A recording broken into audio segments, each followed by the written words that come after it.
যারা 100 গাড়ি নিয়ে ইলেকশন ক্যাম্পেইন করতে যায় তারা কি করবে সেটা আমরা ভালো বুঝি। বিএনপি জনগণের সঙ্গে আছে, অতীতে ছিল, থাকবে। বিএনপি অবশ্যই তারা জয়যুক্ত হবে ইনশাআল্লাহ। আপনাদের মন ছোট করার কোনো কারণ নেই।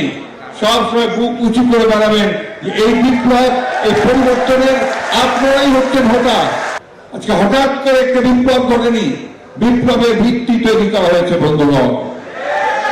সেই বিপ্লবের ভিত্তি তৈরি করেছে বিএনপি। তাই বন্ধুগণ, আপনাদের মন ছোট করার কোনো কারণ নেই। সবসময় বুক উঁচু করে দাঁড়াবেন যে এই বিপ্লব, এই পরিবর্তনের আপনারাই হচ্ছেন হোতা, আপনারাই হচ্ছেন সামনের দিকে এগিয়ে যাবেন।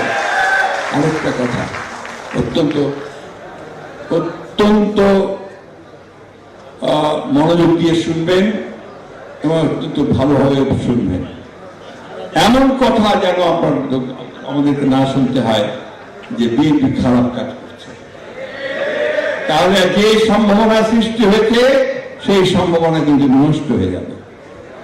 এখানে ঢাকার নেতারা আছেন, ঢাকার বিভিন্ন দেশের নেতারা আছেন, আপনারা আপনাদের নেতৃবৃন্দকে সবাইকে নিয়ে এই বিষয়গুলো আপনারা সব সময় খেয়াল করবেন।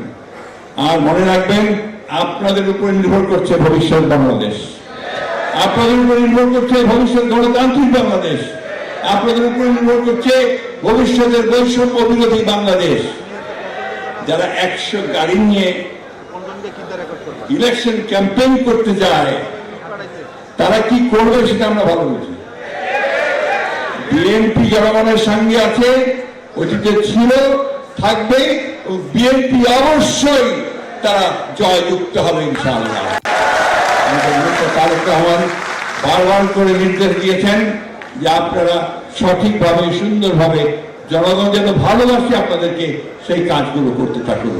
আজকে রোজার মাস, এই রোজার মাসে আসুন আমরা সবাই আল্লাহ তাআলার কাছে এই প্রতিজ্ঞা করি যে আমরা এখন এমন কাজ করব যে কাজগুলোতে জনগণ যেন বিএনপিকে সবসময় ভালো বলে, জনগণ বিএনপির কাছে আসতে চায়, সেই হিসেবে যেন আমরা কাজ করি। আমি সব শেষে আবার 1971 সালে যারা শহীদ হয়েছেন তাদের প্রতি আমি শ্রদ্ধা জানাচ্ছি আমাদের নেতা শহীদ প্রেসিডেন্ট জিয়াউর রহমানের, যিনি আমাদের স্বাধীনতার ঘোষণা দিয়ে আমাদেরকে নতুন জাতীয় উপহার দিয়েছেন। শ্রদ্ধা জানাচ্ছি আমাদের সেই নেত্রী দেশনেত্রী বেগম খালেদা জিয়াকে, যিনি গণতন্ত্রের জন্য আজীবন সংগ্রাম করেছেন, এখনো করেছিলেন তাকে। আর সম্মান জানাচ্ছি সেই নেতাকে, যিনি আমাদেরকে নতুন পথ দেখাচ্ছেন, নতুন আলো দেখাচ্ছেন, নতুন সূর্য দেখাচ্ছেন। ইনশাআল্লাহ জয় আমাদের হবে হবে। বাংলাদেশ জিন্দাবাদ, বাংলাদেশ জাতীয় জিন্দাবাদ, শহীদ জিয়া অমর হোক, দেশনেত্রী বেগম খালেদা জিয়া জিন্দাবাদ, তারেক রহমান জিন্দাবাদ।